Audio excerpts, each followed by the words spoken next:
నా అన్వేషణ అన్వేష్పై పెద్ద ఎత్తున కేసులు నమోదవుతున్నాయి. వైజాగ్లో విహెచ్పి నుంచి కేసు నమోదైంది.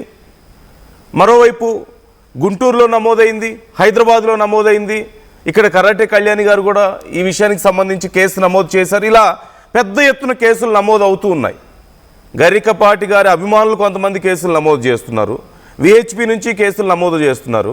భారతదేశాన్ని నోటుకొచ్చినట్లుగా తూలనాడుతున్నాడు, నోటుకొచ్చినట్లుగా మాట్లాడుతున్నాడు అని కేసులు నమోదవుతున్నటువంటి పరిస్థితి కనిపిస్తోంది.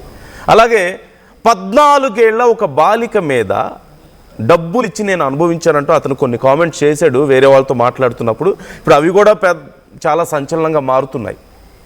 ఒకప్పుడు ఇదే ఆర్టీవీ కూడా మేము కూడా అన్వేష్తో మాట్లాడాం, అన్వేష్ని సపోర్ట్ చేసాం. ఎప్పుడు ఈ బెట్టింగ్ యాప్స్కి సంబంధించి అతను ఇనిషియేషన్ తీసుకున్నప్పుడు స్టిల్ అతను చేసిన పద్ధతిని మేము సపోర్ట్ చేయలే.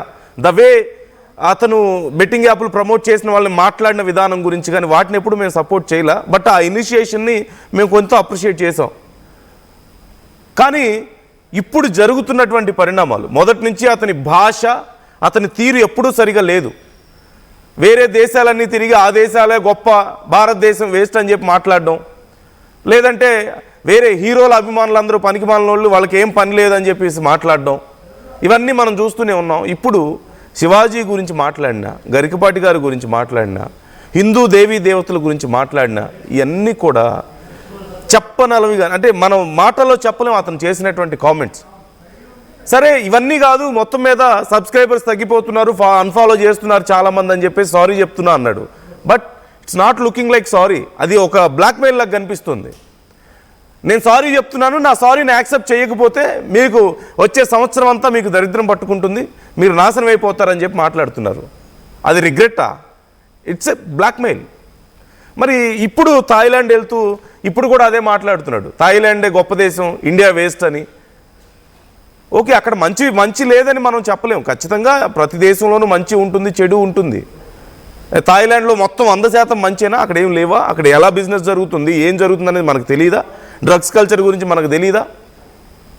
వీడు అక్కడ లీగలైజ్ చేస్తారు, రోడ్డు పక్కన ఎక్కడ చూసినా కనిపిస్తుంటుంది మనకి. ఇలా మంచి చెడు రెండూ ఉన్నాయి.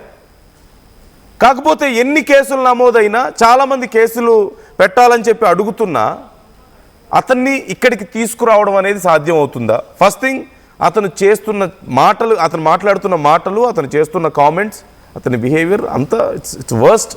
మాట్లాడుకోవడానికి కూడా ఇంకా చాలా చీప్గా అనిపిస్తుంది. బట్ ఇక్కడ ప్రాబ్లం ఏంటి? చర్యలే ఉండవా? ఎవరు సోషల్ మీడియా చేతిలో ఉంది కదా నోటికి వచ్చినట్లు మాట్లాడితే అయిపోద్దా? మన దేశం గురించి, మన దేవతల గురించి, మన సమాజంలో ఉన్న కొంతమంది ప్రముఖుల గురించి, మన గురించి ఏది మాట్లాడినా అయిపోద్దా? వేరే దేశాల్లో ఉంటే సరిపోద్దా? ఇక్కడికి రప్పించలేమా మనం? కేసులు పెడితే ఉపయోగం ఏమి లేదా వేరే దేశాల్లో ఉన్న వాళ్ళ మీద? సబ్స్క్రైబర్స్ నాకు అవసరం లేదు, ఒక్కలో సబ్స్క్రైబర్స్ అని చెప్పి మాట్లాడుతున్నాడు. సో ఇప్పటికే సబ్స్క్రైబర్స్ భారీగా తగ్గిపోయారు, ఇంకా తగ్గుతూనే ఉన్నారు. బట్ ఏం చర్యలు తీసుకోవాలి అతని మీద? ఏం చేయాలి ఇతని విషయంలో? కేసులు పెడుతున్నారు, కేసులు పెడితే అయిపోయిందా? లోకల్ పోలీస్ స్టేషన్లో కేసు పెడితే ఏం జరుగుతుంది? అసలు ఏం జరగాల్సిన అవసరం ఉంది? మనం ఒక అడ్వకేట్తో కూడా ఇప్పుడు మాట్లాడబోతున్నాం. వేరే దేశాల్లో ఉండి ఇలా నోటికొచ్చినట్లు మాట్లాడితే ఏం చేయలేమా? ఏం చర్యలు తీసుకోగలుగుతాం అనేది మరొక ముఖ్యమైన విషయం. నాతో ఇప్పుడు నరోత్తమ్ గారు జాయిన్ అవుతున్నారు. నరోత్తమ్ త్రిపురనేని గారు, సోషల్ క్రిటిక్, మనతో అందుబాటులో ఉన్నారు. అలాగే కృష్ణకుమారి గారు, సోషల్ యాక్టివిస్ట్, మనందరికీ సుపరిచితురాలు, బాగా జాయిన్ అవుతున్నారు. మీ ఇద్దరికీ స్వాగతం అండి, నరోత్తమ్ గారు అలాగే కృష్ణకుమారి గారు. Welcome to RTV debate. కాకపోతే ఇక్కడ ఒక్క విషయం వ్యూవర్స్కి నేను చెప్పదలుచుకుంది, మీకు కూడా ఇది కేవలం ఏదో అన్వేష్ గురించి ఏదో మాట్లాడేస్తున్నాం, నెగిటివ్గా మాట్లాడేస్తున్నాం అనేది కాదు. ఖచ్చితంగా అందరికీ అవకాశం ఉంటుంది. In case if anyone wants to support Anvesh, మాకు కాల్ చేయొచ్చు, మాకు మెసేజ్ చేయండి, లేదంటే మాకు కాల్ చేయండి. మీరు అన్వేష్ తరపున ఎవరైనా, కొన్ని కామెంట్స్ వస్తున్నాయి అన్వేష్ని సపోర్ట్ చేస్తూ, మరి అతను వాళ్ళ ఫ్రెండ్స్తో కామెంట్ చేపిస్తున్నాడా, లేకపోతే అతని పిఆర్ టీమ్ కామెంట్స్ చేస్తుందో మాకు తెలీదు. ఇట్ సీమ్స్ లైక్ అతని పిఆర్ టీమ్ కామెంట్స్ చేస్తున్నట్లుగా తెలుస్తుంది. అతని బిహేవియర్ చూసిన తర్వాత, అతని కామెంట్స్ చూసిన తర్వాత ఎవరు సపోర్ట్ చేయడానికి రావట్లేదు కూడా. But in case if anyone there, ఎవరైనా ఉంటే కాంటాక్ట్లోకి రండి మాతో. We are ready to take you to live మేము లైవ్లో తీసుకుంటాం మిమ్మల్ని, మీరు మాట్లాడొచ్చు.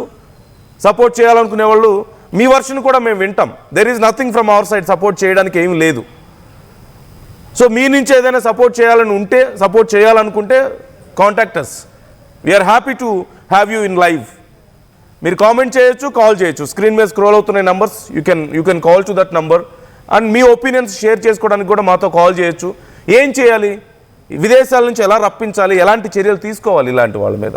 అండ్ అతను చేసిన కామెంట్స్ అండ్ కేవలం అన్వేష్ కామెంట్స్ గురించే కాదు, శివాజీ చేసిన కామెంట్స్ అయినా సరే, గరికపాటి గారి విషయం మరి ఎందుకు ఈ విషయంలోకి వచ్చింది, అలాగే మరికొన్ని అంశాల గురించి కూడా మనం డిస్కస్ చేయబోతున్నాం. ముందుగా కృష్ణకుమారి గారు, I'd like to start with you. మీరు ఈ విషయం గురించి మీరు అసలు ఓవరాల్గా మీరు అబ్జర్వ్ చేస్తున్నారు, ఏం జరుగుతుంది అనేది మీరు చూస్తున్నారు సోషల్ మీడియాలో, అండ్ అతని కామెంట్స్ చూస్తున్నారు, చాలా చర్చలు జరుగుతున్నాయి. సో మీరు ఎలా చూస్తున్నారు ఈ విషయాన్ని అసలు? ఏదండి, శివాజీ విషయమా అన్వేష్ విషయమా? అన్వేష్ విషయం ఇప్పుడు మనం మేజర్గా మాట్లాడదాం. మీరు అంటే అక్కడి నుంచే మొదలైంది అసలు ఈ గందరగోళం అంతా కూడా. ఆ కామెంట్స్ గురించి మాట్లాడుతూనే అన్వేష్ ఇవన్నీ మాట్లాడుతున్నాడు. There are 2 things. 2 విషయాల గురించి మీ ఒపీనియన్ చెప్పొచ్చు ప్లీజ్. ఇప్పుడు ఆ రోజు శివాజీ కామెంట్స్ ఆ ప్రోగ్రామ్ లో మాట్లాడేటప్పుడు ఆ కామెంట్స్ లో అతను 2 డెరిగేటరీ పదాలు వాడాను అని వాటికి మాత్రమే సారీ చెప్పాడు గాని సమాజాన్ని పక్కదోవ పట్టించేటట్లుగా ఇంకొక వ్యాఖ్య కూడా చేశాడు అతను. అదేంటంటే, నిధి అగర్వాల్కి అలా జరగటము వెనక కారణం వాళ్ళ బట్టలు సరిగా లేకపోవటం అనేది కామెంట్ చేశాడు అతను.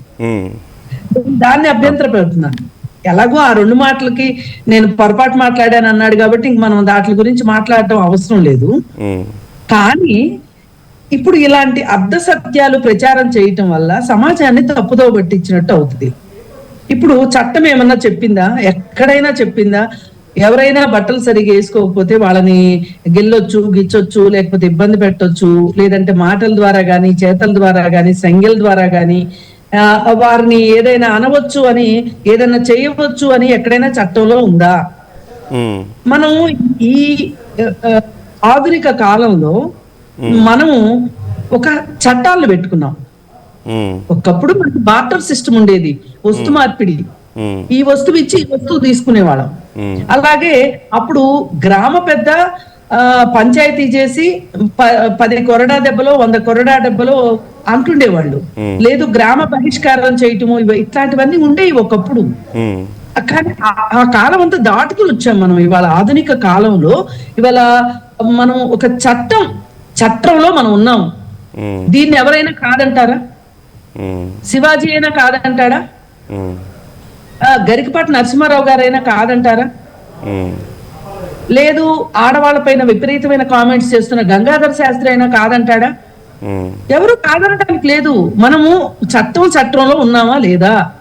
మనకి ఫైనల్ అల్టిమేట్ చట్టం చెప్పిందేనా లేకపోతే వ్యక్తులు చెప్పిందా ఇదేది మనం చూసుకుంటే కనుక చట్టం చెప్పిందే కదా.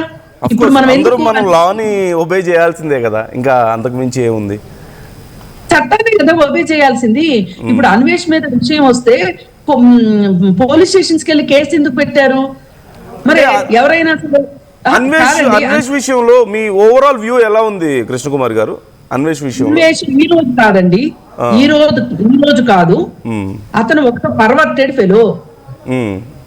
అతనికి డబ్బులే కావాలి, అతనికి పబ్లిసిటీనే కావాలి.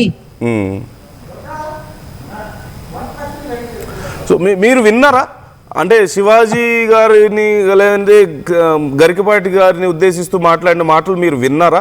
అండ్ గతంలో కూడా మీరు కొన్ని చెప్పారు కదా, అతను హీజ్ ఏ పర్వర్ట్ అంటున్నారు కదా. నేను విన్నానండి అతని మాటలు. అది కరెక్ట్ కాదు. అసలు ఇతనెవరు ఆ సలహా చెప్పడానికి? వాళ్ళని అలా చేస్తాను ఇలా చేస్తాను అంటానికి చట్టం ఉందా? వ్యక్తుల చేతులు లేదు కదండి చట్టము. ఇప్పుడు ఇవాళ అన్వేష్ మీద కేసు పెట్టడానికి కూడా మనం ఏం చేసాము? పోలీస్ స్టేషన్కి వెళ్ళి కేసు పెట్టారు కదా అభ్యంతరాలు ఉన్నవాళ్ళు. అంతేగాని ఇవాళ మన దేశాన్ని అతను అవమానపరుస్తున్నాడు, అతను ఇలాంటి మాటలు మాట్లాడుతున్నాడు, మన దేవీ దేవతలను అవమానించాడు అని కొంతమంది కలిసి కొన్ని డబ్బులు కూడబెట్టుకొని ఫ్లైట్ టికెట్ కొనుక్కొని అతను ఏ దేశంలో ఉన్నాడో ఆ దేశంలోకి వెళ్ళి అతను ఏమన్నా చేయగలుగుతున్నామా మనం? అంటే దానికి ఎందుకు చేయట్లేదు? అలాంటి పాసిబిలిటీ లేదు కదా. యా యా ఎందుకు చేయట్లేదు అంటున్నాను. అదే అదే. మనకి చట్టం ఉంది కాబట్టి. మరి శివాజీ కూడా ఆ చట్ట పరిధిలోనే మాట్లాడాలి కదా. మీరు బట్టలు సరిగ్గా వేసుకోండి అమ్మా, లేకపోతే ఇబ్బందులు పాలవుతారు అని చెప్పాడు. అక్కడ చెప్పాల్సింది ఏంటి? మీరు బట్టలు సరిగ్గా వేసుకోండి అమ్మా అని చెప్పిన దానికి గురించి నేను మాట్లాడట్లేదండి. వేసుకోకపోతే మీకు ఇబ్బందులు అవుతాయి, మీ పైన అత్యాచారాలు జరుగుతాయి, మిమ్మల్ని గేలు చేస్తారు, మీరు ఇబ్బందులు పడతారు అని చెప్పటం కరెక్ట్ కాదంటున్నా. అంటే ఏమవుతుంది అంటే, ఇలా చేసేవాళ్ళు ఓహో వాళ్ళు బట్టలు సరిగా వేసుకోలేదు కాబట్టి మనం ఇలా అన్నాము, మనకి ఇలా అనే హక్కు ఉంది అనే ఒక ఫీలింగ్ లోకి వస్తారు. అసలే ఇప్పుడు మన వీళ్ళు ఎలా ఉన్నారు, అసలే కోతి కళ్ళు తాగింది. మొన్న ఆర్జీవి ఒక ట్వీట్ చేశారు మేడం, మీరు చూసారో లేదో.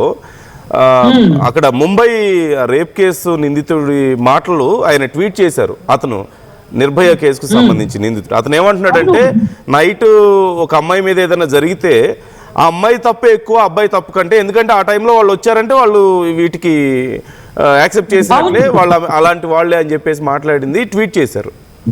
అవును, నేను మాట్లాడుతున్నా. నేను 4 రోజుల నుంచి నేను ఇదే చెప్తున్నా. 4 రోజుల నుంచి కాదండి, ఈ వివాదం మొదలైన దగ్గర నుంచి నేను నిర్భయ చట్టం గురించే మాట్లాడుతున్నా. నిర్భయ చట్టంలో ఆ నిందితులు మాట్లాడిన దానికి, శివాజీ మాట్లాడిన దానికి, అలాగే ఇప్పుడు ఈయన గరికపాటి నరసింహారావు మాట్లాడిన దానికి, గంగాధర శాస్త్రి మాట్లాడిన దానికి ఏమన్నా తేడా ఉందా అసలు? వాళ్ళంటే చదువుకోలేదండి, వాళ్ళు ఒక మంచి కుటుంబాల నుంచి రాలేదు. వాళ్ళు మాట్లాడారంటే ఒక అర్థం ఉంది. బట్ వాళ్ళైనా మాట్లాడమని కానీ ప్రజల నుంచి చాలా, ఇప్పుడు శివాజీ గారి విషయం మేము డిస్కస్ చేస్తున్నప్పుడు ప్రజల నుంచి చాలా మద్దతు లభించింది. చాలా మంది, ఇప్పుడు అనసూయ గారు కామెంట్స్ చేసింది మీకు తెలుసు, శివాజీ కామెంట్స్ మీకు తెలుసు. ఇద్దరి కామెంట్స్ గురించి మాట్లాడుతున్నప్పుడు ప్రజల్లో 99% మాకు కాల్స్ చేసిన వాళ్ళు కానీ, మాకు మెసేజ్ చేసిన వాళ్ళు కానీ